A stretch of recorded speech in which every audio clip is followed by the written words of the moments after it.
ওম শান্তি। আজকের আলোচনার জন্য আমাদের হাতে যে সোর্সটি রয়েছে সেটা হলো ২৪শে ডিসেম্বর ২০২৫-এর একটা মুরলি। আর এটাকে একটা আধ্যাত্মিক ব্লুপ্রিন্ট বলা যেতে পারে। হুম। এর মূল বিষয়বস্তু হলো কিভাবে একটা মোহমুক্ত অবস্থা থেকে একটা নিখুঁত নতুন বাস্তবতা তৈরি করা যায়। আর শুরুতেই একটা অসাধারণ ধারণা দেওয়া হয়েছে। হ্যাঁ, ওই যে মহাদানের বিষয়টা। একদম। বলা হচ্ছে জাগতিক যে কোনো দানের চেয়েও বড় হলো অবিনাশী জ্ঞান রত্নের দান, আর এই এক দানের মাধ্যমে নাকি বিশ্ব সার্বভৌমত্ব পর্যন্ত লাভ করা সম্ভব। চলুন আজ এই ব্লুপ্রিন্টটা নিয়ে একটু গভীরে যাওয়া যাক। ঠিক তাই। আর এই ব্লুপ্রিন্ট বা পাঠ্যটিকে নিছক দর্শন হিসেবে দেখলে কিন্তু ভুল হবে। এটাকে বলা হচ্ছে একজন সুপ্রিম টিচার, পরম পিতার দেয়া শিক্ষা। আচ্ছা। আর যারা এই শিক্ষা নিচ্ছেন, বাচ্চারা, তারা যেন একটা আধ্যাত্মিক পাঠশালা শিক্ষার্থী।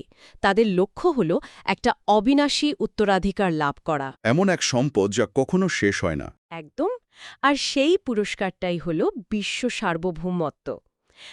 এটা শুধু ব্যক্তিগত মুক্তির কথা বলছে না, একটা একটা বিশ্ব পরিবর্তনের কথা বলছে। তাহলে শুরু করা যাক ওই মহাদান বা শ্রেষ্ঠ দানের ধারণাটা দিয়েই। সাধারণত আমরা যখন বড় দানের কথা ভাবি আমাদের মাথায় কি আসে? হাসপাতাল তৈরি করা, ধর্মশালা বানানো, এই ধরনের কাজ। হ্যাঁ, সামাজিক কাজ। কিন্তু এই মুরলী জাগতিক দান আর জ্ঞানদানের মধ্যে ঠিক কি পার্থক্যটা তুলে ধরছে? মুরলি এখানে কারণ আর ফলের একটা খুব পরিষ্কার ছবি দেখাচ্ছে। ধরুন, কেউ একটি ধর্মশালা তৈরি করল। এটা তো খুব ভালো কাজ। নিঃসন্দেহে মুরলি অনুসারে এই দানের ফলে সেই ব্যক্তি হয়তো পরজন্মে একটা সুন্দর আরামদায়ক বাড়ি পাবে। কিন্তু এই ফলটা সীমিত আর অস্থায়ী, শুধু এক জন্মের জন্য। আচ্ছা। অন্যদিকে কাউকে যদি জ্ঞানের রত্ন দান করা হয়, তার ফলস্বরূপ সে এক জন্মের জন্য বাড়ি নয়, বরং ২১ জন্মের জন্য সম্পূর্ণ রাজত্ব লাভ করার যোগ্যতা অর্জন করে। এটাকেই বলা হচ্ছে প্রত্যক্ষ ফল। বাহ! এটা তো খুব ইন্টারেস্টিং একটা দৃষ্টিভঙ্গি। যদি এটাকে আজকের দিনের সঙ্গে তুলনা করি, তাহলে কি এটা অনেকটা কাউকে টাকা দিয়ে সাহায্য করা আর কাউকে ফাইন্যান্সিয়াল লিটারেসি দেওয়ার মতো? একদম পারফেক্ট তুলনা। ঠিক এই কথাটাই মুরলী বলতে চাইছে। একটা সাহায্য একদিনের জন্য আর অন্যটা সারা জীবনের জন্য একটা সক্ষমতা তৈরি করে দেয়। ঠিক তাই। জাগতিক দান হলো একটা তাৎক্ষণিক সমস্যার সমাধান, কিন্তু জ্ঞান দান হলো সমস্যার মূল কারণটাকেই নির্মূল করার শিক্ষা। হুম হুম শিব বাবা এখানে পড়াশোনার মাধ্যমে বাচ্চাদের লক্ষ্মীনারায়ণের মতো বিশ্বের মালিক তৈরি করেন। এমন ব্যক্তিত্ব যারা শুধু সম্পদশালী নন, গুণের দিক থেকেও সর্বোচ্চ স্তরে থাকেন। তাই বলা হয়েছে এটা শুধু দান নয়, এটা একটা পড়াশোনা। বেশ, তাহলে যারা এই জ্ঞানদানের সেবায় যুক্ত, তাদের মানসিকতা বা লক্ষণগুলো কেমন হয়? মুরলীতে বলা হয়েছে তাদের নাকি পুরনো দুনিয়ার আবহাওয়া একেবারেই ভালো লাগবে না। এই পুরনো দুনিয়া, এটা বলতে ঠিক কি বোঝানো হচ্ছে? কোনো ভৌগোলিক জায়গা? না, এটা কোনো জায়গা নয়। আসলে এটা চেতনার একটা স্তর। আচ্ছা। এই পুরনো দুনিয়াকে বোঝানোর জন্য মুরলীতে কিছু খুব শক্তিশালী রূপক ব্যবহার করা হয়েছে, যেমন ধরুন কবরখানা বা রাবণের রাজ্য। ওহ। এর আসল অর্থ হল এমন একটা মানসিক জগৎ যা ৫টা বিকার, কাম, ক্রোধ, লোভ, মোহ, অহংকার, এগুলো দিয়ে চলে। তাই যখন বলা হয় একজন সেবাপরায়ণ ব্যক্তির এই জগতের আবহাওয়া ভালো লাগে না, তার মানে হল সেই ব্যক্তি এই নেগেটিভিটি, এই ড্রামা আর দুঃখ অশান্তির চক্র থেকে ক্লান্ত। তার আনন্দটা অন্য কোথাও। একদম। তার আনন্দ আসে নিজেকে আর অন্যকে এই অবস্থা থেকে বের করে এক নতুন দুনিয়া বা পরিস্থান গড়ার চেষ্টায়। অর্থাৎ এটা হলো এক ধরনের আমূল দৃষ্টিভঙ্গির পরিবর্তন। আরও কিছু লক্ষণের কথা বলা হয়েছে যা বেশ আকর্ষণীয়। যেমন সেবা করতে গিয়ে বা জ্ঞান বোঝাতে বোঝাতে গলা খারাপ হয়ে গেলেও তাদের মধ্যে নাকি এক ধরনের খুশি থাকে। হ্যাঁ। বা অন্যের জাগতিক সম্পত্তির প্রতি তাদের কোনো মোহ থাকে না। এটা তো প্রায় সম্পূর্ণ আত্মসমর্পণের কথা বলছে। একদম। মুরলী বলছে বাবার মতো উদারচিত্ত হতে হবে, আনলিমিটেড। দেখুন, জাগতিক সম্পত্তির লড়াই ঝগড়াকে এখানে এমন সোনার সঙ্গে তুলনা করা হয়েছে যা কান কেটে দেয়। বাহ! অর্থাৎ যে বস্তু আখেরে দুঃখের কারণ হয় তার প্রতি মোহ ত্যাগ করার কথা বলা হয়েছে। যার লক্ষ্য হল ভবসাগর পার হওয়া, তার কাছে জাগতিক বাড়িঘর বা অন্য বন্ধনগুলো খুব তুচ্ছ মনে হয়। তার একমাত্র নেশা থাকে সেবা করা। এই সেবার মাধ্যমেই সে নিজে এবং অন্যকে পার করে নিয়ে যায়। ঠিক। এই যে অভ্যন্তরীণ শুদ্ধতার কথা বলা হলো, এখান থেকেই হয়তো পরের বিষয়টাতে যাওয়া যায়। আর এটা আমার কাছে সবচেয়ে আকর্ষণীয় মনে হয়েছে। মুরলিতে অবিনাশী সার্জন আর জ্ঞান ইনজেকশনের মতো মেডিকেল টার্ম ব্যবহার করা হয়েছে। আধ্যাত্মিকতার সঙ্গে চিকিৎসার এই তুলনাটা বেশ অভিনব, তাই না? এটা একটা অত্যন্ত শক্তিশালী রূপক। পরমপিতাকে এখানে সেই সার্জন হিসাবে দেখানো হয়েছে যিনি আত্মার ভেতরের রোগটা নির্ণয় করতে পারেন। তিনি আত্মার নাড়ি দেখে বোঝেন তার মধ্যে কোন বিকারটা সবচেয়ে বেশি সক্রিয়। তারপর তিনি জ্ঞানঞ্জন বা জ্ঞানের ইনজেকশন দিয়ে তার চিকিৎসা করেন। খুব স্পষ্টভাবে বলা হয়েছে আত্মাকে ইনজেকশন লাগানো হয়। কিন্তু এই ইনজেকশন বিষয়টা ঠিক কিভাবে কাজ করে? মানে এটা কি কোনো অলৌকিক ঘটনা বা কোনো বিশেষ মেডিটেশনের মাধ্যমে পাওয়া আহা মোমেন্ট, নাকি এর কোনো প্র্যাকটিক্যাল দিক আছে? এর একটা খুব প্র্যাকটিক্যাল দিক আছে। এই ইনজেকশন হল রোজকার মুরলি বা জ্ঞানের চর্চা। যখন একজন ব্যক্তি রোজ এই জ্ঞান শোনে, মনন করে এবং জীবনে প্রয়োগ করার চেষ্টা করে, তখন সেই জ্ঞানটা তার আত্মার গভীরে প্রবেশ করে। আচ্ছা। এটা অনেকটা ধীরে ধীরে আত্মার ডিএনএ পরিবর্তন করে দেওয়ার মতো। যে বিকারগুলো ভাইরাসের মতো আত্মাকে দুর্বল করে দিয়েছে, এই জ্ঞান সেগুলোকে নিষ্ক্রিয় করে দেয়। এটা কোনো একদিনের ঘটনা নয়, এটা একটা ধারাবাহিক প্রক্রিয়া। তার মানে এই জ্ঞান লাভ করার পর শিক্ষার্থীদেরও একজন আধ্যাত্মিক সার্জনের ভূমিকা নিতে হয়। কিন্তু এটা তো একটা বিরাট দায়িত্বের ব্যাপার। অন্যের আধ্যাত্মিক সমস্যা নির্ণয় করা, এতে তো ভুল হওয়ারও সম্ভাবনা থাকে। ঠিক এখানেই মুরলির পরের তুলনাটা চলে আসে। যেমন জাগতিক ডাক্তারদের মধ্যে কেউ মাসে লক্ষ টাকা আয় করেন, আবার কেউ হয়তো মাত্র 500 টাকা। হ্যাঁ, তফাৎ তো থাকেই। তেমনি আধ্যাত্মিক সেবার ক্ষেত্রেও সবার ফল সমান হয় না।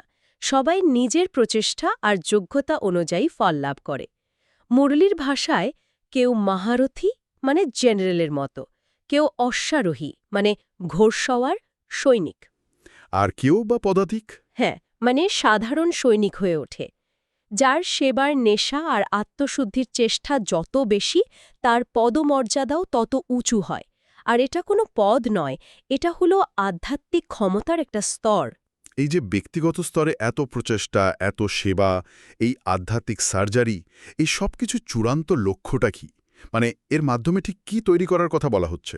এর চূড়ান্ত লক্ষ্য হল এক নতুন শান্তিপূর্ণ দুনিয়া বা সত্যযুগ স্থাপন করা। সত্যযুগ? হ্যাঁ, মুরলী বর্তমান অশান্তি, দুঃখ, হানাহানিতে ভরা পৃথিবীর সঙ্গে সেই নতুন দুনিয়ার তুলনা করেছে, যেখানে পবিত্রতা, সুখ, শান্তি, স্বাস্থ্য, সম্পদ মানে সবকিছুই স্বাভাবিকভাবে ছিল। সেখানে দুঃখের নামগন্ধও ছিল না, তাই ঈশ্বরকে স্মরণ করারও প্রয়োজন হতো না। এখানে একটা বেশ বিতর্কিত বা বলা ভালো একটা সাহসী দাবি করা হয়েছে। বলা হচ্ছে যে প্রচলিত শাস্ত্রগুলোতে নাকি ভুলবশত সত্যযুগ বা ত্রেতাযুগেও রাবণ বা কংসের মতো অসুরদের দেখিয়ে একটা অশান্তির ছবি আঁকা হয়েছে, হ্যাঁ যা মানুষকে আসলে ঘোর অন্ধকারে রেখেছে। হ্যাঁ, এটা একটা বড় পয়েন্ট। মুরলী বলছে যে সত্যযুগের মতো এক সম্পূর্ণ পবিত্র জগতে কোনো আসুরিক শক্তির অস্তিত্ব থাকা সম্ভবই নয়। এই ধারণাগুলো মানুষকে একটা দ্বিধায় ফেলে দিয়েছে যে পৃথিবীতে বোধহয় কখনো পরিপূর্ণ শান্তি ছিলই না।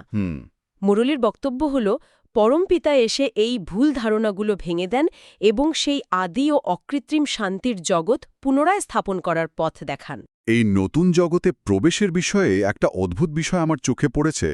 জীবন মুক্তি বা মুক্তির প্রসঙ্গে বলা হয়েছে, যারা বাবার আপন হয়েও পরে কোনো কারণে এই পথ ছেড়ে দেয়, তারাও নাকি জীবন মুক্তি পাবে। হ্যাঁ, পাবে। যদিও স্বর্গে তাদের নিচু পদমর্যাদা, যেমন সাফাইয়ে কাজ পেতে হতে পারে। এটা তো বেশ অবাক করার মতো।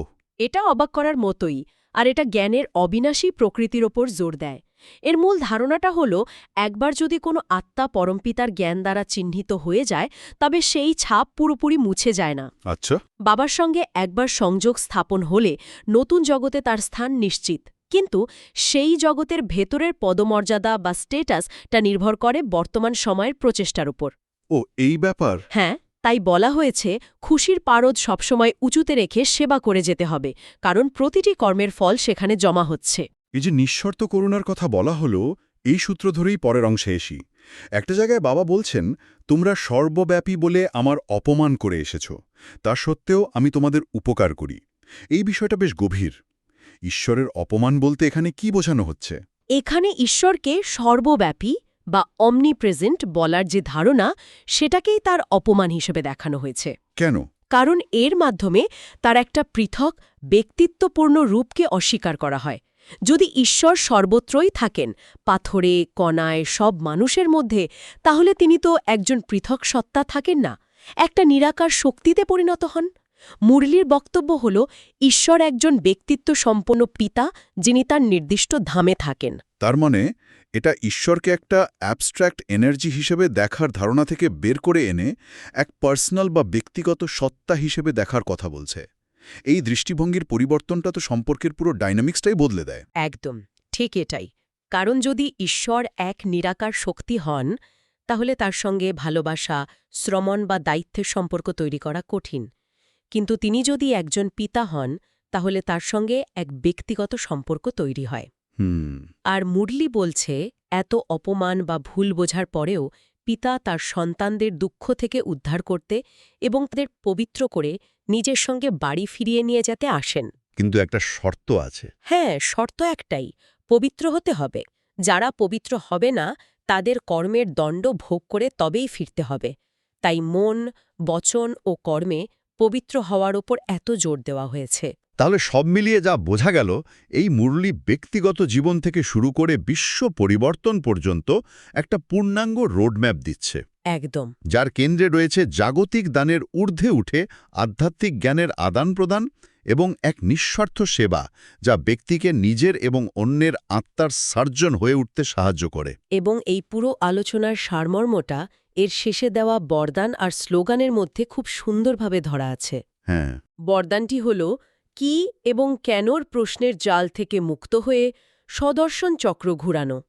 এর মানে হল, যখন আমরা অন্যের দিকে তাকিয়ে তাদের দোষ দেখি বা পরদর্শন করি, তখনই আমাদের মনে কেন এমন হলো, কিভাবে এটা হতে পারে, এইসব প্রশ্ন ওঠে। আচ্ছা, কিন্তু যখন আমরা সদর্শন চক্র ঘোরাই, অর্থাৎ আত্মচিন্তন বা সেলফ রিফ্লেকশন করি, তখন এই সব প্রশ্ন থেকে মুক্ত হয়ে বিশ্বকল্যাণের সেবায় মন দিতে পারি। এবং সবশেষে আজকের জন্য একটি চিন্তার খোরাক।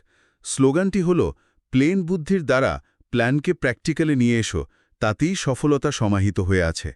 এই জটিল পৃথিবীতে, যেখানে আমরা বড় বড় পরিবর্তনের জন্য কত কঠিন সব পরিকল্পনা করি, কত লাইফ হ্যাকস খুঁজি, সেখানে একটি সরল, স্বচ্ছ এবং স্থির বুদ্ধি বা একটা প্লেন মাইন্ড দিয়ে কোনো পরিকল্পনাকে বাস্তবায়িত করার মধ্যে ঠিক কতটা শক্তি লুকিয়ে থাকতে পারে। ওম শান্তি।